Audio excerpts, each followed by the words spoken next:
Buenas tardes nuevamente a todos. Bueno, como ustedes saben, en el programa de Activar, Innovar y Conectar, que es esta jornada virtual que hemos realizado con diferentes especialistas, con expertos en arte, en comunicación, tenemos una presentación que cierra, podríamos decir como una conferencia casi magistral, es decir, con una de las personas más importantes en el medio del arte contemporáneo. Me refiero, por supuesto, a Patrick Charpenel, que ya está conectado, para algunos de ustedes quizás alguien muy conocido. Eh, Patrick, voy a leer tu presentación y, bueno, voy a leer, perdón, tu semblanza y a continuación te cedo la palabra. A las personas que se están sumando, les repito, por favor, cerrar su micrófono, cerrar su cámara. Si estás de acuerdo, Patrick, los últimos minutos los destinamos a preguntas y respuestas. La dinámica que hemos realizado es las personas escriben sus preguntas en el chat y yo hago lectura de ellas y tú puedes ir contestando en los últimos minutos. Pues bien, les comparto un poco de la trayectoria de Patrick. Es difícil hacer una síntesis. Él es filósofo de formación, ha realizado una intensa labor como curador y coleccionista de arte, ha presentado un número importante de exposiciones en distintos espacios de México, como el Palacio de Bellas Artes, el Museo de Arte Moderno, el Museo Tamayo Arte Contemporáneo, el Museo de las Artes de la Universidad de Guadalajara. En el extranjero ha tenido una intensa labor como curador en museos, espacios expositivos y ferias de arte como Artba de Buenos Aires o Arco Madrid. Estuvo a cargo del diseño del proyecto curatorial del Jardín Botánico de Culiacán, gestionado por la colección Isabel y Agustín Coppel de México. Patrick Charpenel es miembro de la Junta para el Arte Latinoamericano del Centro Georges Pompidou en París, como autor escrito en diversas publicaciones especializadas en arte. Fue director de la colección Fundación Jumex de México entre 2011 y 2015 y en la actualidad se desempeña como director ejecutivo en el Museo del Barrio en la ciudad de Nueva York. Pues bien, sin más preámbulos, estimado Patrick, te cedemos la palabra para conversar alrededor de los museos y cómo los museos nos ayudan a conectar a las personas. Gracias. Buenas tardes. Me siento muy honrado por la invitación a una institución a la que yo respeto tanto, como es Franz Mayer. Si no me equivoco, espero no me fallen las cuentas, pero una institución que yo visité por primera vez ya bien entrados los años 80 y que fue toda una epifanía, toda una revelación, porque mucho más allá que un museo que tiene una representación de obras históricas de distintos periodos y distintos lugares, es un museo que pone muy en alto el valor del oficio, el valor de los productos hechos a mano, con oficio. Entonces, sus exposiciones temporales en donde se han hecho aportaciones significativas en el diseño, para mí también han sido reveladoras y me han enriquecido mucho mi perspectiva del diseño mexicano. Así que por esto y por muchas más razones, me siento honradísimo de ser invitado precisamente por este museo, por esta institución. Quiero agradecer a Marco Flores. Muchas gracias, Marco, por la invitación para hablar sobre los museos y algo muy importante, y sus públicos. En un momento en donde se están transformando radicalmente, no solo la forma en que dan servicio y se conectan con su comunidad, sino en la forma en que se están autodefiniendo. Creo que estamos viviendo un momento muy interesante de reflexión, de profundos cambios, y creo que los museos lo están reflejando muy bien. Bueno, pero también mi última gracias es que gracias a todos ustedes, al público, por abrir este espacio. No sé si esta hora en la mañana se hace un espacio complicado donde todos tienen que dejar de hacer otras cosas, abrir este hueco en su agenda. Así que muchas gracias por darle este lugar al Franz Mayer y por darme este espacio a mí. Bueno, como ya me introdujeron, soy Patrick Charpenel, soy oriundo de Guadalajara, soy tapatío de pura cepa, y llevo 30 años de trayectoria como curador de arte contemporáneo. Y subrayo esto de arte contemporáneo porque hay que siempre recordarlo que desde la irrupción de las primeras vanguardias, se han ido construyendo instituciones que legitiman una serie de producciones que siguen generando mucha controversia.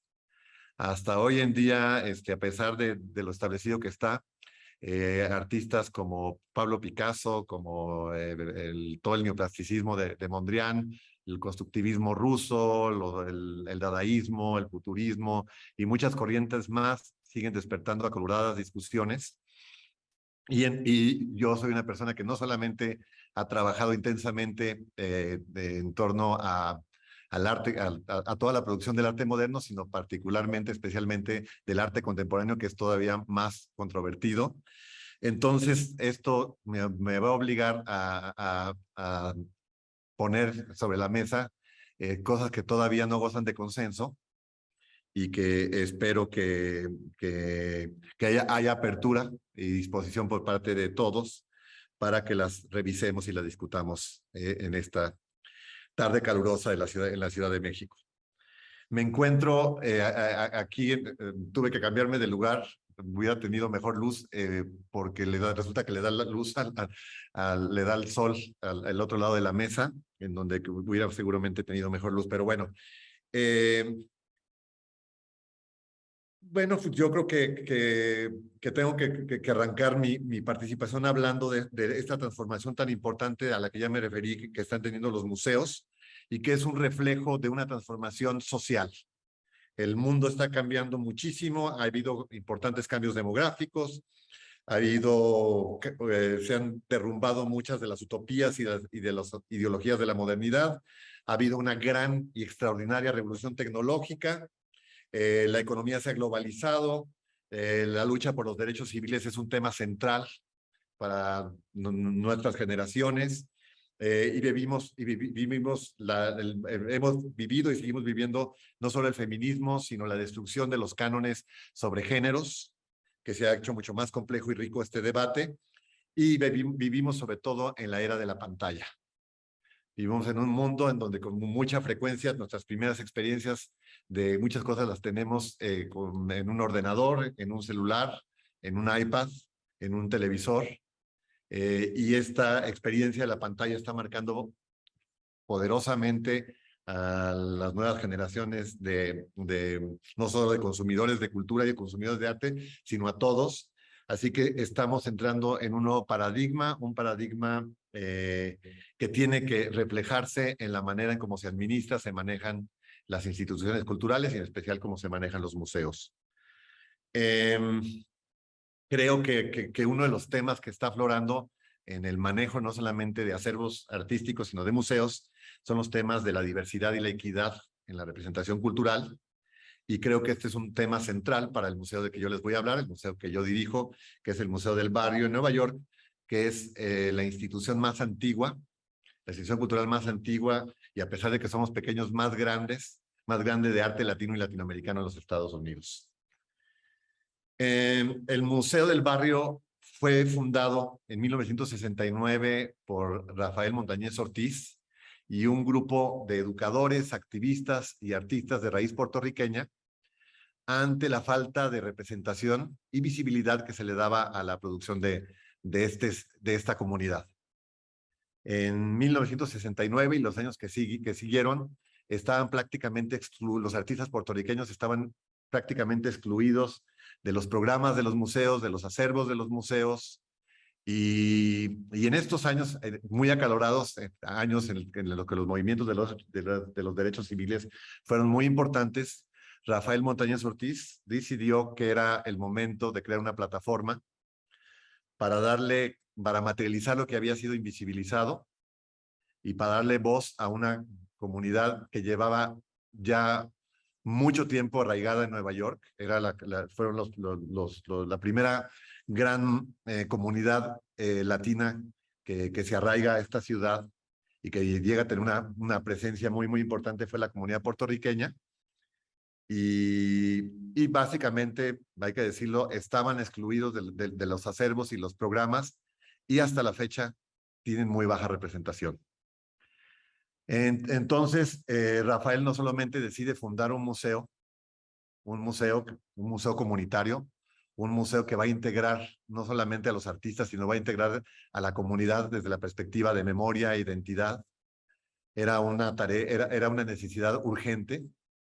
Decide que es necesario crear esta nueva plataforma sino que decide que hay que hacerlo de manera compleja.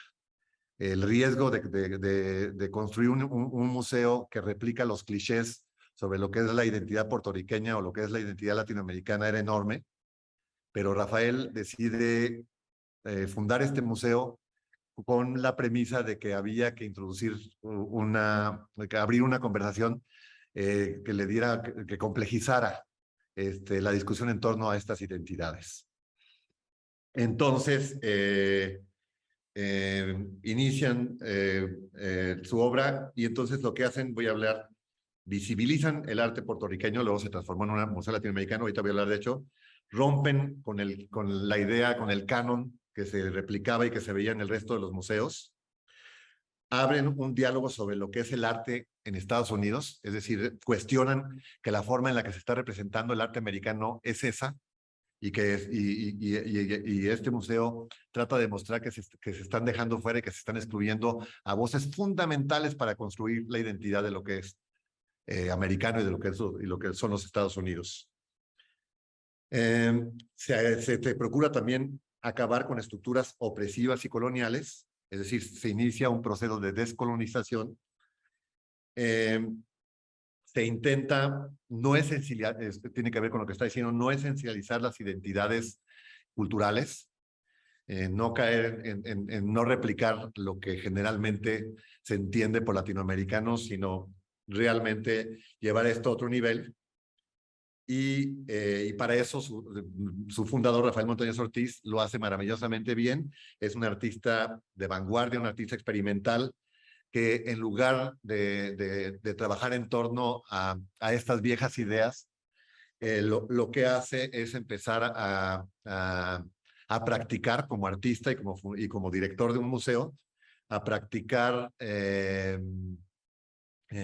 acciones, a programar cosas que yo creo que realmente rompieron estructuras, que realmente dislocaron un sistema que ya era insostenible. Y en ese sentido le doy un gran valor a nuestro fundador. Los invito a insisto, a partir del sábado se abre la exposición de Rafael Montañez Ortiz en el Tamayo. Los invito para que viendo la exposición, mis palabras sean un eco o viceversa. Ahora, cuando tengan la experiencia de ver su obra y de ver su trayectoria, esas obras y esas experiencias y todos estos gestos tan revolucionarios y novedosos hagan ecos con lo que les estoy presentando el día de hoy. Voy a empezar por decir que los museos tienen que responder a un contexto, los museos tienen que responder a una comunidad, y los museos, por lo tanto, tienen que abrirse. ¿Y tienen que abrir a qué? Tienen que abrir a la experiencia del otro. Yo creo que los museos, aunque sean museos especializados en un periodo, en una cultura, en cosas muy puntuales, tienen que siempre explorar y ver la manera como van a dialogar con aquella cosa en la que no se especializan, con aquella cosa que no es precisamente su foco, pero que de alguna manera tiene que conectarse, tienen que haber diálogos con todas esas cosas que no habían estado en su radar. Para ello, quiero afirmar un poquito mi filosofía sobre los museos. Creo que sobre todo eso fue consecuencia de la posguerra, de cómo se empezaron a construir los museos, las instituciones y a dar servicio los museos y las instituciones culturales después de la Segunda Guerra Mundial. Hasta creo que el punto el clímax de esto fueron los años 80, en que los museos se fueron inclinando poco a poco la idea de que eran también centros de espectáculo.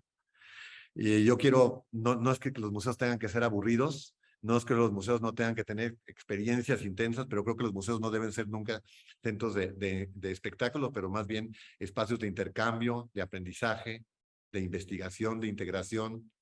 Incluso en momentos tienen que ser plataformas para asistir al mercado, a las modas y a todo lo que es el canon, el viejo canon en el que habían estado colgados durante tanto tiempo.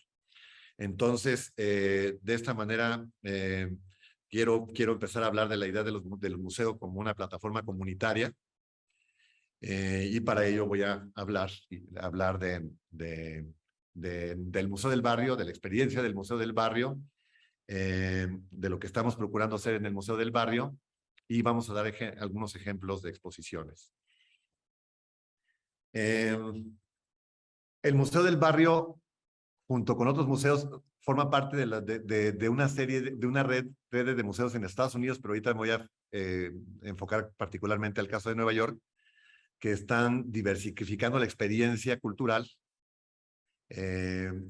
demostrando que no solamente el arte americano no es el que habíamos visto siempre, sino que se había excluido a una serie de voces que pues no solamente que han enriquecido, siempre me gusta poner el ejemplo de la música, que sería la industria musical de los Estados Unidos sin las contribuciones de los afroamericanos y los latinos.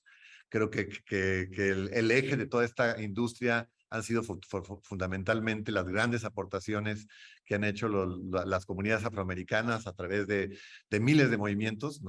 Podemos hablar del jazz entre muchos otros, pero de miles de movimientos, pero lo mismo con la sensibilidad de los latinos, desde la fuerte presencia de músicos y compositores mexicanos en el sur de los Estados Unidos, hasta toda la contribución, sobre todo en el East Coast, de la influencia caribeña.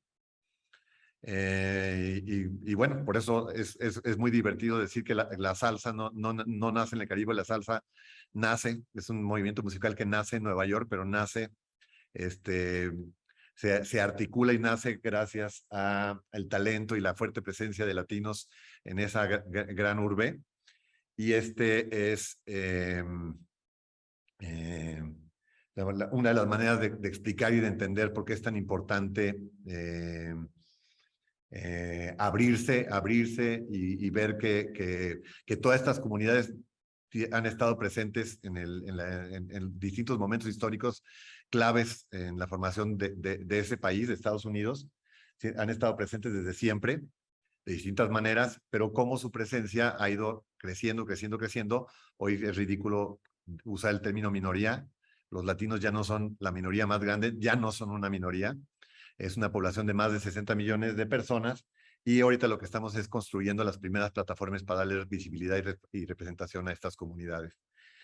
Entonces, lo que estamos procurando, esta red de museos comunitarios que están representando a lo asiático, lo latinoamericano, lo africano, entre muchas otras comunidades, lo que estamos haciendo es demostrar que estas comunidades forman parte de una red de figuras que son muy activas en todos los campos, y que estas personas están definiendo definiendo el rumbo de los Estados Unidos, definiendo su rumbo político, su rumbo económico y obviamente su rumbo cultural.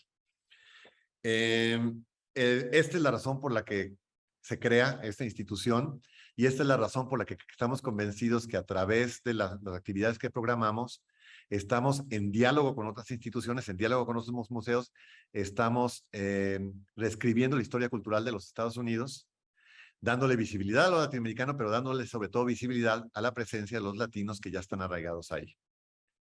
Entonces, pero bueno, un museo no solamente, y ahorita vamos a hablar de la definición de los museos, un museo no solamente es esta plataforma que crea acervos artísticos, no solamente es esta plataforma que programa exposiciones, sino son plataformas realmente que integran, que generan integración, integran a la comunidad. Son espacios abiertos donde confluye todo tipo de público, pero sobre todo el público de esa comunidad excluida que clama por representación.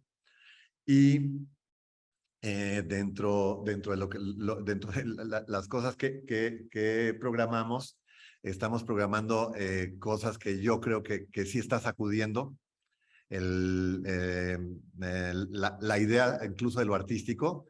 Yo creo que todas estas redes de museos estamos introduciendo categorías para repensar no solamente lo que ha sido la producción de nuestras propias comunidades, pero para repensar en general lo que es arte, y ya no definirlo desde una perspectiva estrictamente formalista, sino también desde una perspectiva en donde lo cultural, lo político, lo social tiene un lugar central. Voy a leer para apuntalar esta idea de lo que hacemos en el Museo del Barrio, voy a leer la definición que uno encuentra en Google de lo que es un museo, y luego voy a leer la nueva definición que está empezando a circular, que durante más de 40 años, más de 50 años no cambió, y para que vean cómo estamos siendo testigos de un cambio muy importante. La idea tradicional de lo que es un museo es una institución dedicada a la adquisición, conservación, estudio y exposición de objetos o productos con valor relacionados con la historia, la ciencia y el arte, o de diferentes entes culturales vivos. La segunda definición relacionada con la primera complementa, dice, también en Google, dice, un edificio es un edificio o dependencia destinados a la exposición convenientemente ordenada de estos objetos. Esta es una, digo, para decirlo en palabras mucho más sencillas, los museos son estos edificios que conservan y muestran un acervo artístico y que organizan, además de construir estos acervos, que programan exposiciones. Creo que ahora hay que decir que si extendiéramos esta definición, lo que están haciendo generalmente, o hacían los museos, era canonizar, era legitimizar todos estos valores, y esto es lo que está cambiando. Creo que ahora, en lugar de cuidar, la idea de esta como de blindar, nosotros tenemos un acervo, lo cuidamos, lo blindamos, lo que están haciendo los museos es exponer. La palabra exponer significa poner frente a, y toda exposición implica vulnerar. Todo lo que es expuesto queda vulnerado a la vista, a la crítica o a un daño físico, pero la necesidad, por eso yo siempre he sufrido y siempre me parece ridículo que tengamos que ver la Mona Lisa blindada, y que no encontremos mejores mecanismos para acercarla al público. Esto me ha parecido siempre un contrasentido y que va en contra de lo que un museo debería procurar. Pero creo que la idea de exponer debería, y hay que tomarla muy en el sentido más estricto, debería ser algo que abra una reflexión sobre realmente el rol de las exposiciones, lo que hacen, la razón por la que los artistas crean estos productos y lo que tienen que hacer los museos en el momento en que las muestren. Entonces, los museos, en lugar de ser eso, deben ser plataformas mucho más abiertas, no solamente a las experiencias comunitarias, sino también a la investigación, a la crítica,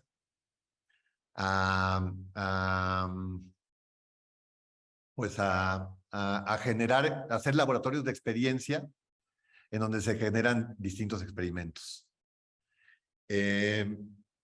Creo que, voy a también leer esto, los museos del siglo XX eran una palanca para consolidar los valores y las ideas de los occidentales. Fue una idea muy occidental. Eran así un instrumento para legitimizar el canon eurocéntrico ligado a la modernidad ilustrada, que era una modernidad racional, voy a decir palabras fuertes, machista, racista y antropocéntrica. El museo del siglo XXI debe romper con la idea de que el rol fundamental es cuidar un patrimonio, legitimar valores y reforzar la identidad ya conocida. Debemos abrirnos, como lo planteé hace un momento, a lo otro, y es aquí donde quiero regresar a hablar de lo que hacemos en el Museo del Barrio. Una de las cosas que me recomendó Marco era dar ejemplos. Era que la teoría siempre es menos abstracta y menos críptica cuando usamos ejemplos. Entonces, voy a arrancar, por eso voy a incitar a la gente por hablar de la obra de nuestro fundador, Rafael Montañez Ortiz. Bueno, no solamente crea un museo para darle visibilidad a estas voces que habían sido históricamente excluidas en la ciudad de Nueva York, sino lo hace para abrir discusiones, abrir una serie de discusiones que no habían sido abordadas, que no se estaban teniendo. Y estas discusiones, en lugar de centrarse sobre la conformación formal de una obra, porque aunque el arte moderno hizo cambios significativos con respecto a lo que había sido el arte de la academia, el arte moderno centró, el canon dominante del arte moderno centró su valor en la idea de lo visual, en la idea de construir una imagen con una composición perfecta, que aunque prescindiera de la figuración, la visualidad, insisto, la visualidad era el elemento central, lo que Arthur Danto llama lo retiniano. Lo retiniano era finalmente el eje con el que estábamos juzgando y con el que estábamos construyendo estas nuevas instituciones que incorporaban estas obras. Creo que una de las conversaciones que abrió Rafael Montañez Ortiz en los años 60 es que mucho más allá de instituciones que consideran lo artístico o desde la perspectiva de su construcción formal, son cuestiones que tienen que ver con lo cultural. Cuestión que tienen que ver sobre cánones culturales que son completamente ajenos a estas construcciones visuales, que son estables, que son siempre me gusta poner el ejemplo de la Olimpia de Manet, que cuando bueno, es un mito que cuando lo interrogaron sobre el significado del gato negro en el extremo derecho de esta obra horizontal, dijo, no tiene ningún significado, necesitaba balancear la obra y un elemento negro ahí en términos de simetría me ayudaba a balancear la composición de la obra. Entonces creo que lo que Rafael rompa con esta idea del arte que se centra en puros elementos compositivos, para ahora presentar un arte que es valorado a partir de la relevancia y pertinencia cultural de los elementos culturales que introducen los artistas en el momento de poner en circulación estas imágenes. Entonces, voy a empezar a dar ejemplos de estos gestos radicales que hicieron famoso y que lo convirtieron en una figura de culto a Rafael Montañez Ortiz desde finales de los años 50 y sobre todo principios de los años 60. La primera cosa es que hay que entender, cuando estamos hablando de culturas, que Rafael Montañez Ortiz es un artista de raíz puertorriqueña, en donde toda esta herencia afrocaribeña es completamente central en su práctica artística. Entonces, toda esta idea como de lo ritual, de la magia, del sacrificio, son elementos que aparecen y que están representados en sus performances, pero también en sus objetos. Rafael Montañez Ortiz, a finales de los años 50, empezó a tomar footage de películas comerciales y de publicidad, que eran en Super 8 y 16 milímetros, y los empezó a destruir, a cortar en distintos fragmentos y a reconstruir de manera aleatoria. Lo que no era aleatorio eran los elementos que él elegía para destruir. Entonces, tomaba una película de indios y vaqueros, con esta narrativa de indio-vaqueros, en donde los vaqueros eran los buenos y los indios los malos, o los salvajes. Y al reensamblar esta película de manera aleatoria, rompe, destruye la narrativa original. Y lo que genera con esta destrucción, es una construcción nueva, obviamente lo que genera con esta destrucción, voy a dar más paréntesis, la destrucción aquí no es vista como un acto de negación, sino como un acto de creación. Con esta construcción lo que hace al reconstruir eso es crear una nueva narrativa, una narrativa que está sanando, esta idea de sanación también muy ligado a la santería y a todas estas tradiciones afrocaribeñas. Lo que hace es construir una nueva narrativa que genera nuevas conexiones. Estamos sanando, nos está permitiendo repensar y reconstruir todo este tipo de productos que circulan a escala masiva desde una nueva perspectiva.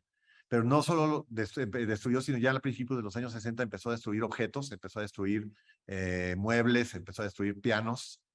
Y lo que él planteaba es que en el momento de realizar si agarraba un piano, obviamente generaba un extraño concierto en el acto mismo de destruirlo, desde la perspectiva sonora, muy en la tradición de John Cage, generaba una nueva obra musical, pero sobre todo lo que estaba haciendo al destruirlo es destruir un producto económica y culturalmente codificado, y en el acto de destruirlo generar una nueva forma, una nueva forma que produce nuevas conexiones. Y lo que interesa de estas nuevas conexiones, se lo dice mucho, al destruir un producto culturalmente codificado, estaba descubriendo un producto con esta carga colonial, y lo que estaba es realmente, finalmente, creando una escultura. Me parece que esto no se desvía completamente de los clichés de lo que es el arte latinoamericano, se aleja completamente de los clichés de lo que es el arte de las culturas del Caribe, y lo que genera es un arte mucho más combativo, un arte mucho más crítico, para precisamente a través de estas experiencias y a través de la reconfiguración de estos materiales, abrir un espectro de discusiones y reflexión completamente nuevo. Pero Rafael no solamente llevó a cabo esto a través de su práctica artística, sino también a través de la institución que creó, que fue el Museo del Barrio. Y lo hizo programando exposiciones y generando experiencias comunitarias. Entonces, el Museo del Barrio, además de las exposiciones, empezó a convertirse en la única plataforma en ese momento de Nueva York que mantenía vivas algunas de las tradiciones de las comunidades latinas, en un lugar donde se estaban borrando esos rasgos tan importantes de su identidad. Ejemplo de ello, la procesión más grande en Estados Unidos de la tradición de los Tres Reyes es la procesión que realiza en diciembre, en los primeros días de enero, el Museo del Barrio, en las calles del barrio, en las calles de East Harlem, en la que convocando a miles de personas, al alcalde que siempre la camina en compañía de los puertorriqueños y los latinos que viven en esa zona de Nueva York, en compañía de miles, pero mantiene viva, pero a la vez que la mantiene viva, la transforma. Obviamente que todas esas cosas en un contexto tan complejo y tan rico como el de Nueva York, se van transformando y van introduciendo cosas que, en mi opinión, las enriquecen de otra manera. El Museo del Barrio es para honra y orgullo de los mexicanos, es una de las instituciones que tiene uno de los festejos del Día de los Muertos más importantes en Estados Unidos, a través de una procesión y una fiesta muy grande, además de la creación de altares. Y esto solo para ejemplo que una de las cosas que se propuso vamos a tratar pero no con la idea del purismo de que estas tradiciones no van a ser tocadas al cruzarse con otras culturas, con otro contexto, sino vamos a dejar que se contaminen de la mejor manera para que nuestras posesiones y nuestras tradiciones tengan también el sello del contexto desde el que las estamos manteniendo vivas, del contexto desde el que estamos teniendo la experiencia de ser, dependiendo de la raíz cultural que tenga cada quien, pero de ser un latino que vive precisamente ahí. En exposiciones estamos, yo creo que introduciendo un programa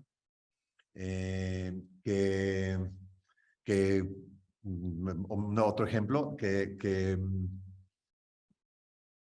trata de entender la realidad política latinoamericana desde filtros completamente raros y completamente novedosos, como es la santería o la magia. Entonces, presentar una exposición de Juan Francisco Elso Padilla o de Belkis Sayón es una perfecta muestra de cómo se articuló un proyecto político desde el arte, un proyecto político que pretendía que íbamos a poder crear una transformación radical del clima político latinoamericano a través de la magia, a través de ritos caribeños, y este es un caso fascinante de un artista además que vivió en una época en México como Juan Francisco Elso Padilla. Entonces, obligar a la comunidad artística a ver este tipo de exposiciones que están completamente fuera del canon de otros museos, obligar a abrir una conversación que introduce este tipo de producción desde otro ángulo, creo que es una de las cosas importantes y enriquecedoras que estamos haciendo, insisto, no solo el Museo del Barrio, sino todos los museos comunitarios que estamos establecidos en Nueva York, y que, si tengo que dar un ejemplo de un caso exitosísimo, es el Studio Museum en Harlem, que es la plataforma más importante de arte para darle visibilidad y representación a las expresiones afroamericanas. Entonces, bueno, estos son algunas de las reflexiones que quería compartir con ustedes, y nada, insistir mucho en la idea de que yo creo que, lo decía una amiga, una colega hace poco, no todos los museos son cultural specific institutions en inglés, son instituciones culturales que responden al mundo entero, pero que responden de manera directa, muy directa a una comunidad. Y entonces creo que la idea de contexto, la idea de integrar a tu contexto, la idea de responder a tu contexto, es un elemento que deberíamos de tomar en consideración, eh, sobre todo en este momento en que la idea de lo que es un museo y la idea de lo que es arte incorpora la idea de diversidad, la idea de inclusión, y la idea de comunidad. Entonces, bueno, yo no sé, yo siempre, a mí siempre me gusta que estas charlas se conviertan en verdaderos diálogos. Entonces, mucho más que yo ser el que está haciendo esta presentación, y ustedes, los que están del otro lado, que realmente, más que yo no me gustaría llamarle preguntas, a abrir un diálogo para revisar todos estos temas. Pero sí, creo que particularmente para el caso de México, un país que tiene una gran herencia cultural, un país que tiene una de las mayores concentraciones de museos del mundo, una ciudad, ahorita ya más concretamente la Ciudad de México, que tiene una de las mayores concentraciones de museos del mundo, creo que es no solamente el momento de repensar y ver de qué manera nos estamos conectando con nuestras comunidades, de qué manera estamos programando exposiciones, de qué manera estamos construyendo acervos artísticos, de qué manera estamos educando, de qué manera estamos investigando. Yo creo que es el momento de que cada institución genere este tipo de diálogos internos, este tipo de reflexión. Y es el momento también de abrir una conversación entre todos los actores para que nuestros museos sean no museos que están replicando el viejo canon del arte, el viejo canon eurocéntrico, el viejo canon, sino que sean instituciones que responden a conversaciones que son mucho más complejas, y que realmente transforman, insisto, a los museos en centros de investigación, en centros de educación, en centros de intercambio y en plataformas de resistencia. No sé si en función en qué momento sea oportuno abrir el diálogo, pero pues esto era por lo menos con lo que yo quería abrir la conversación y hablar de mi experiencia como director de dos museos, de dos instituciones. Fui responsable también durante una época de las exposiciones que se programaban en la Casa Estudio Luis Barragán, aquí en la Ciudad de México, junto con otra persona, con una amiga. Y bueno, estoy cada vez más convencido de que los museos tenemos una gran oportunidad. Creo profundamente en los museos, a pesar de que yo he tenido crisis donde siento que estamos perdiendo el rumbo, pero creo profundamente en el rol de los museos, y creo que los museos son precisamente así, yéndolo a lo más básico y elemental, son estas plataformas que se ven, que entienden y sienten la obligación de divulgar, conservar, investigar todo aquello que tiene relevancia cultural. Porque una de las condiciones de la obra de arte, hay miles de definiciones, y todavía desde que el Duchamp introdujo el ready-made, se han producido acaloradas discusiones sobre lo que es una obra de arte. Pero de lo que no hay, de lo que sí hay consenso, uno de los pocos puntos en los que sí hay consenso es que una obra de arte es un producto humano, y es un producto, y también hay consenso, y es un producto humano que de alguna u otra manera adquiere una relevancia cultural.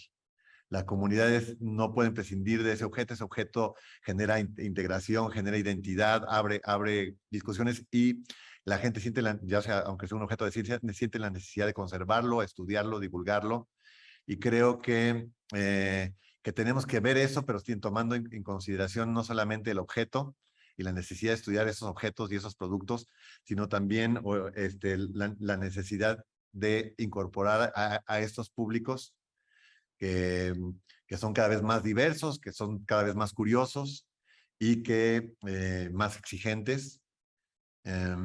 Y bueno, creo que tenemos una oportunidad histórica. Me encanta porque, insisto, esta nueva definición que les leí apenas la están poniendo en circulación, pero es ya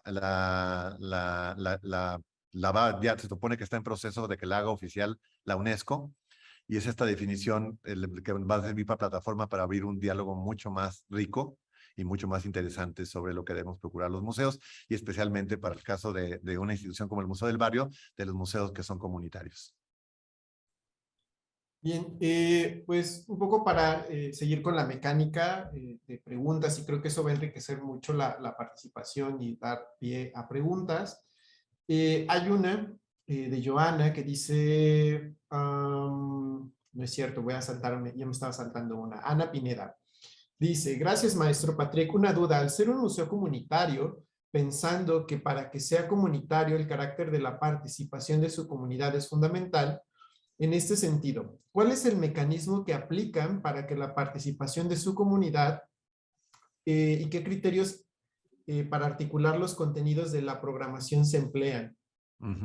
Esa es una pregunta fundamental. Primero, creo que se habló en la sesión anterior, se habló, siempre hay que evolucionar, pero siempre hay que ser también fiel a los valores que dieron origen al museo, del que estamos hablando, que es muy importante ver cuál es la vocación, cuál es el mission statement, en inglés le decimos mission statement, a la misión y visión que le dan identidad y le dan sentido a ese museo. Eso es algo muy, muy importante, pero hay que abrirlo. Hay que, sobre todo, más que abrirlo, hay que siempre introducir mayor complejidad. El ejemplo, ahorita voy a responder puntualmente, pero el ejemplo del Museo del Barrio nació siendo un museo puertorriqueño. La misma comunidad puertorriqueña decidió transformarlo en un museo para lo latino y lo latinoamericano.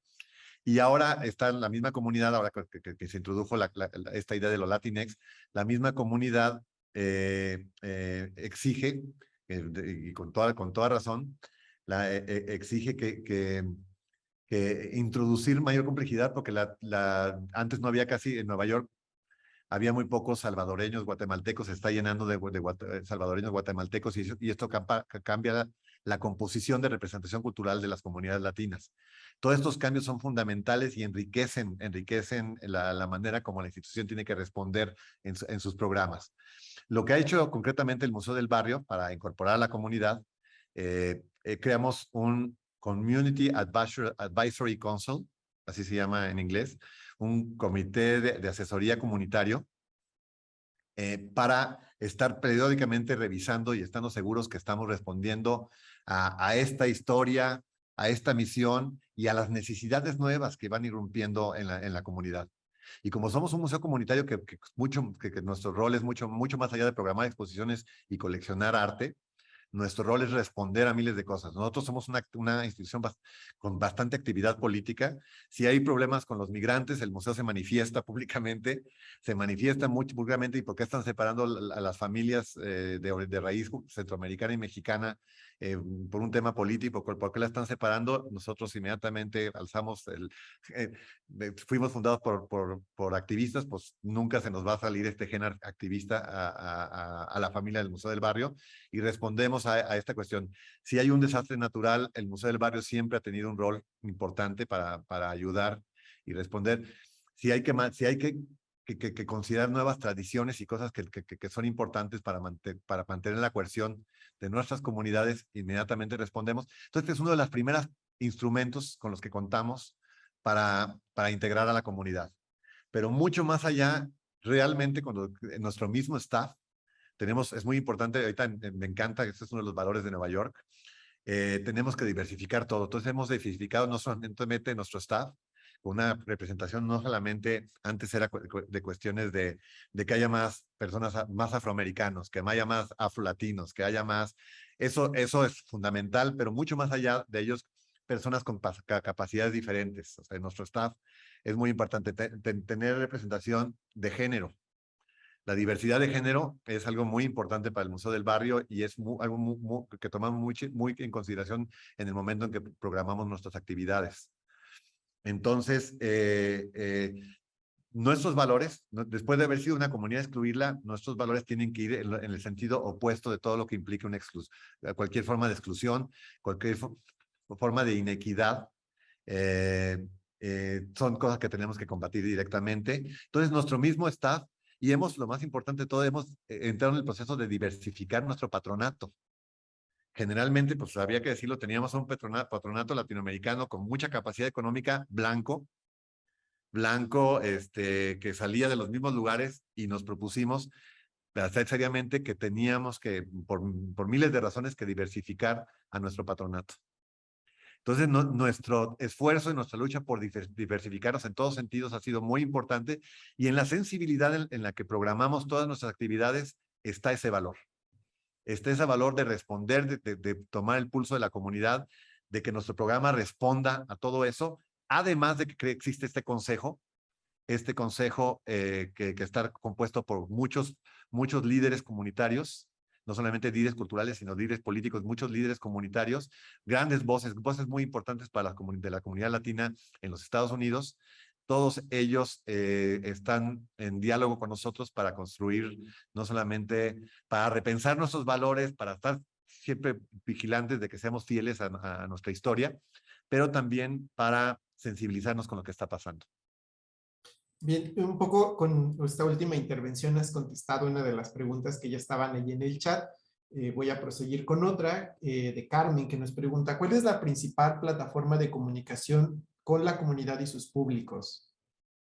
¿Puedes repetir? ¿Cuál es la principal qué? ¿Cuál es la principal plataforma de comunicación con su comunidad y públicos? Creo que esta es una pregunta bastante técnica. Tenemos un departamento de marketing y communication, y obviamente que una de las preguntas es las plataformas, porque además es un tema que tiene que ver con la tecnología. Entonces, no solamente es el tema de tratar de llegar en primerísimo lugar a los latinos en los Estados Unidos, a todos los latinoamericanos, sino de llegar en general a todo el público. Entonces, estamos por ejemplo, y hay que renovarse. Ahorita estamos en el rediseño de nuestro website, que es una herramienta muy importante para comunicar todo lo que realiza y todo lo que programa el Museo del Barrio. Pero además de ese diseño, estamos explorando nuevas plataformas. Entonces, una plataforma que nunca habíamos explorado y nos están pidiendo y la estamos analizando es TikTok, que yo vi que hablaban. El Museo del Barrio nunca había usado TikTok, y ahora nos están hablando del potencial que tiene TikTok y cómo es una herramienta ahora cada vez más usada por los museos. Pero no solamente es eso, sino también las herramientas tecnológicas que se pueden usar cuando una persona está físicamente recorriendo una exposición.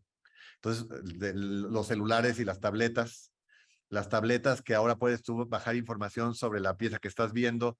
Entonces, hay miles de cosas, pero como somos un museo tan complejo, entonces buscamos, además de buscar que darle difusión en la prensa y en medios de comunicación a todas las actividades que realizamos. Pero estamos cada vez buscando nuevos caminos para acercarnos pues a nuestros públicos. Ok. Bien, nos preguntan, voy leyendo y me he ido saltando algunas porque creo que son temas que has ido abordando. ¿Existe un área de estudios de público en el Museo del Barrio o se hacen estudios de público de algún tipo? No tenemos un departamento que tenga exclusivamente, pero sí tenemos un departamento que se llama Government and Community Affairs, la relación con plataformas de gobierno que tienen que ser de representación oficial, y todos los temas que tienen que ver con la comunidad. Y este departamento es nos ayuda mucho a tomar el pulso de muchas cuestiones relacionadas con la comunidad. Entonces, aunque no tenemos propiamente un departamento con el foco de la pregunta, Creo que este departamento nos ha permitido cubrir mucho de lo que tendríamos que hacer para hacer estudios de público, pero además hacemos cuestionarios para la gente que visita el museo.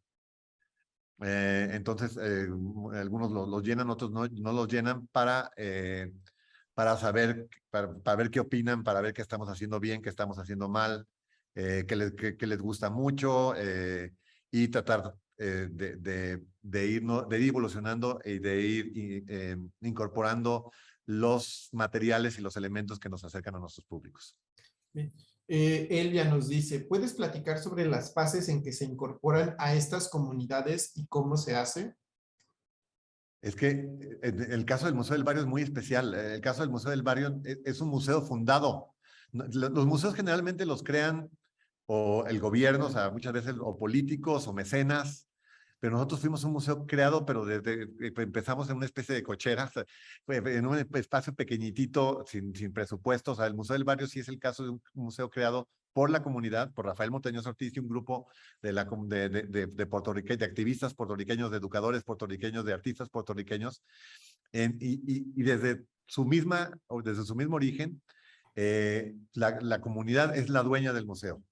Por eso la comunidad nos está vigilando constantemente. Es uno de los museos que más protestas ha tenido, manifestaciones y movimientos cuando sienten que la dirección se está desviando de lo que es el museo y de lo que debe procurar el museo. Entonces somos un museo que siempre y a cada día estamos respondiendo a nuestra comunidad, y en el día que perdemos el pulso, la misma comunidad nos lo hace saber inmediatamente. Así que es como al revés. Nosotros tenemos, mis verdaderos jefes es la comunidad. A ellos es a quien debo responder. Y es una institución donde es una pasión tremenda. La comunidad tiene una pasión sin reserva por su museo. Y insisto, que cuando sienten que no se sienten representados por las actividades que se programan, por la manera como se está construyendo su acervo artístico, inmediatamente reaccionan. Entonces, eso me encanta, es una de las condiciones de la institución que yo dirijo, y todos los que trabajamos y programamos actividades dentro de este museo, tenemos que tener esa sensibilidad y tenemos que tener conciencia que estamos respondiendo a esta comunidad, a estas familias, a este grupo de personas. Vivian nos pregunta, ¿qué recomendaciones puedes dar a los museos que están desvinculados o que tienen dificultades para vincularse con los barrios o zonas donde están ubicados? Yo creo que los museos son plataformas sociales. O sea, aunque desde la cultura tenemos que llevar a cabo una serie de acciones con un foco 100% social. Entonces tenemos que llegar uno de los roles, y eso es donde el museo no ha hablado de eso. Nosotros estamos atendiendo a comunidades que no tienen contacto con ninguna otra plataforma cultural. Somos la única institución que llega y toca a esos lugares. Entonces, los museos tienen que procurar, a través de sus distintos programas, llegar a la gente que vive en mayor grado de exclusión, que si es una prisión, generar programas con gente que está ahí. Si es una comunidad que no importa por el motivo por el que hayan sufrido o estén sufriendo exclusión, los museos deben crear esos lazos y tener los tentáculos para tocar esos lugares. Así que la primera cosa es o sea, nos tenemos que sensibilizar. Para mí, esa es la maravilla del arte, y por eso pues, yo estoy convencido que el arte tiene un rol social. La maravilla del arte es que el arte nos sensibiliza. Cuando nosotros somos tocados, tenemos una experiencia con un producto cultural y realmente nos tocó, cambia nuestra percepción del mundo. Si el arte realmente tiene su efecto, cambia nuestra percepción del mundo, cambia nuestra percepción de la realidad, nos cambia. Cuando realmente hay una persona sensible que se conecta y tiene una experiencia con una obra de arte, insisto, lo sensibiliza. El arte eso es lo que hace, te sensibiliza, y ahorita lo que tenemos que procurar es ser sensible para conectar con las comunidades. Tenemos que conectar, y ese es un rol muy importante. Así que en la medida en que nuestra sensibilidad, nuestro radar no esté generando esas conexiones, Sí, estamos convirtiéndonos en una institución canónica, estamos convirtiéndonos en una institución que se mira al ombligo y que está replicando lo mismo de siempre. Tenemos que evolucionar, tenemos que cambiar y tenemos que tener esa sensibilidad para conectarnos con nuestras comunidades y responder a muchas de sus inquietudes. Bien, voy a leer la última pregunta ya para despedirnos. Carmen nos pregunta, ¿qué idioma no utilizan para comunicarse con sus públicos? ¿Es idioma o idiomas? Son idiomas, somos una institución donde el valor de lo bilingüe es fundamental. Generamos nuestros programas bilingües. Digo, lo bilingüe cada vez no son todavía muchos los museos de Nueva York que son bilingües, pero hay muchos que por fortuna están siguiendo el ejemplo del Museo Latino, pues es obvio, porque el segundo idioma en la ciudad de Nueva York, el segundo idioma después del inglés es el español. Entonces ya tanto el Metropolitan algunas veces como el Whitney, como el Brooklyn Museum y el Bronx Museum han hecho esfuerzos y muy importantes para que todos sus programas y la forma como comunican sus actividades sea en inglés y en español. Bien, pues son ya las 2 de la tarde, la verdad es que estamos ya sobre el tiempo, se quedan quizá algunas preguntas por ahí abiertas, solo me resta agradecerle a todas las personas que se conectaron en esta tarde, agradecerte Patrick también por supuesto por el tiempo que nos dedicaste para platicar justo de una experiencia como puede ser tan enriquecedora en el Museo del Barrio en la ciudad de Nueva York, y como te decía en su momento que platicábamos, creo que es un muy buen ejemplo de cómo se incorpora la diversidad en el concepto de un museo. Particularmente creo que es uno de los museos que a mí más me atrae como concepto, como lugar para como tú decías, como para probar, para experimentar. Bien, pues nuevamente gracias a todos. No quisiera terminar, perdón, esta charla, esta jornada, sin dar las gracias, por supuesto, a TikTok, a Isabel Ávila, que abrió esta jornada, a Carlos Chaguaceda, del Museo del Prado, por supuesto, a Patrick Charpenel, director del Museo del Barrio, a todas las personas que se sumaron en esta mañana, y por supuesto también a la Fundación BBVA, que nos ha apoyado con diferentes acciones para mejorar también algunas de las experiencias que tenemos aquí en el Museo Franz Mayer. Muchas gracias a todos, gracias Patrick.